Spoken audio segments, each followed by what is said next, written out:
अगर उसमें हो जाता तो तुम लोगों को पैदा ही नहीं लेता। जानते हो, तुम लोग पैदा ही नहीं लेते। जब 2003 में हो जाता तो और तमाम लोग, जैसे आप लोग 6 साल से हैं, कोई 7 साल से हैं, कोई 5 साल से हैं, तो पैदा ही नहीं लेता। इसलिए हो सकता है और बहुत से लोगों को इसमें लाभ मिलना होगा, इसलिए इसको रोक के रखा, भगवान भी रखा और हमारे दुश्मनों ने रखा, और हम पर मर्डर केस लगा, और मर्डर केस सोल्व होने के बाद सरकार बदल गई।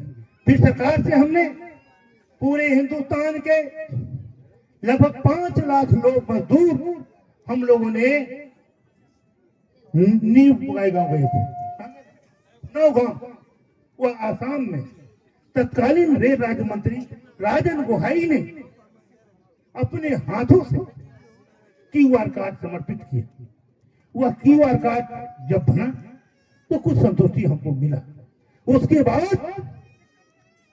इस देश के तत्कालीन श्रम मंत्री उन्होंने यह आदेश दिया कि सबों मजदूर को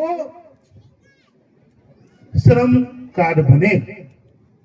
जब श्रम कार्ड सभी को बनेगा तो आप देखिएगा उसका संविधान चाहे उसका जो लिखा हुआ है वह पारित हुआ है। उसमें आप देखिएगा भारतीय रेलवे माल गोदाम श्रमिक संघ के राष्ट्रीय महामंत्री और 56 लोगों ने बैठा और इसलिए यह कानून पास हुआ कि सभी लोगों को श्रमिक कार्ड दिया जाए। या ठेला चलाने वाला हो, या रिक्शा चलाने वाला हो, मकान बनाने वाला हो, या दुकान चलाने वाला मजदूर हो, सबों का श्रम कार्ड मिला। उसका विधेयक भारतीय रेलवे माल गोदाम श्रमिक संघ का है, जो 28 अक्टूबर 2003 को ठेवनागर के मंत्रालय में बैठने का काम किया था। मेरे दोस्तों, अब सवाल उठा कि रिक्शा चलाने वाला को भी श्रमिक कार्ड मिला, रेलवे माल गोदाम में भी काम करने वाला को भी मिला, बाजार में ठेला चलाने वाला, घोड़ा ढोने वाला, मछली मारने वाला, सभी लोगों को श्रमिक कार्ड मिला। तो रेलवे माल गोदाम में काम करने वाले मजदूर को कैसे लिया जाएगा, कैसे पहचान किया जाएगा? इसलिए हमने भारत सरकार को कहा और कहते आ रहे हैं, इसलिए श्रमिक कार्ड और क्यूआर कार्ड जो भारत सरकार ने हमको दिया है, श्रम रेल राज्य मंत्री ने जो दिया है, वो दोनों को लिंक करना है। उसको लिंक जब करेंगे तो हम रेलवे माल गोदाम के पक्का मजदूर हो जाएंगे और हमारे अधिकार को कोई रोक नहीं सकता है, कोई रोक नहीं सकता है।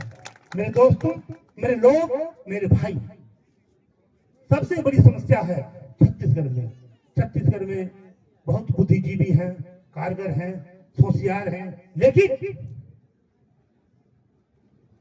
आपस में थोड़ा बहुत एक दूसरे के प्रति नफरत, या दूसरे को पैर खींचने का, या किसी को यह है वो कैसे बड़ा होगा, मैं कैसे हूं।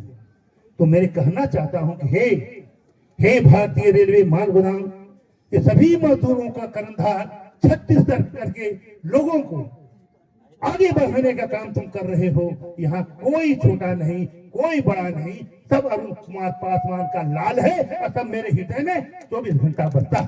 मेरे दोस्तों, मेरे लोग, मेरे भाई, यह लास्ट वार्निंग है कि तुम बहकने का काम नहीं करोगे, और कोई बहकाता है तो उसको समझाने का काम करो, अन्यथा आने वाला भविष्य तुम्हारा उज्जवल नहीं होगा, बहुत बुरा होगा। और तुम समझाने का काम करोगे तो लोग कहेगा ये आदमी तुम्हारा, इसका दादा था, वो हमारे बाप को नौकरी लगाया था, तो हमारे बाप को ये काम कराया था। अगर तुम बहकाने का काम करोगे तो लोग कहेगा कि हमारे बाप दादा तो जुटे हुए थे, लेकिन फलना के दादा था, वही बहका दिया था, इस कारण से हमारा लाभ हमको नहीं मिला। नहीं तो हम भी इंजीनियर और डॉक्टर बनते पढ़ करके, लेकिन हम नहीं बन पाए। इसलिए हिंदुस्तान ही नहीं, पूरे संसार में मेरे बच्चों बहुत सारे लोग पैदा लेते हैं और कीड़ा मकोड़ा की तरह जन्म लेते हैं और कीड़ा मकोड़ा की तरह मर जाते हैं। कुछ लोग ऐसे पैदा लेते हैं मेरे बच्चों, जिंदा में तो गाली सुनते हैं, जिंदा में धिक्कार सुनते हैं, जिंदा में बेईमान बनते हैं, लोग कई नामों से उसको पुकारते हैं, लेकिन मर जाने के बाद वो महात्मा, महानात्मा, देवता, परमात्मा, कई नामों से फिर जाना जाता है। ये हमारे देश की ऐसी विडंबना है कि अच्छे लोगों को जीवित में गाली दिया जाता है, मरने के बाद उसको पूजा जाता है। तो हम जानते हैं छत्तीसगढ़ का जितना मेरा बेटा है सब आने वाले दिनों में अपना नाम स्वर्ण अक्षर में मालगुदाम सैनिक संघ का जब इतिहास लिखा जाएगा तो तमाम छत्तीसगढ़ के ही लोग नहीं, पूरे हिंदुस्तान में जितना भी अरुण कुमार पासवान का पुत्र है, पुत्रियां है, सबों को स्वर्ण अक्षर में नाम लिखा जाएगा। यह अरुण कुमार पासवान का वादा है, और वादा है तो वादा है। तो दोस्तों, मैं चाहूंगा विरक साहब, ब्रिकलाल साहब मैं को थामे, और कोई गोदाम के आदमी आए हुए हैं तो उनको बुलाएं ताकि हम उनको दस्तावेज सौंप सकें। बेलसोंडा माल गोदाम से दीनदयाल टंडन जी आएंगे।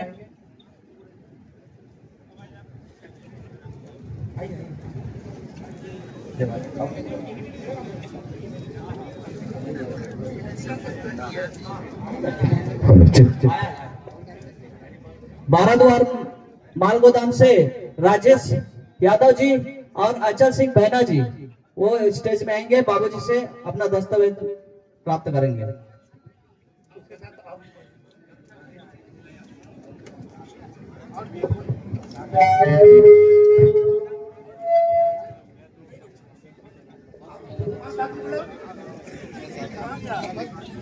बता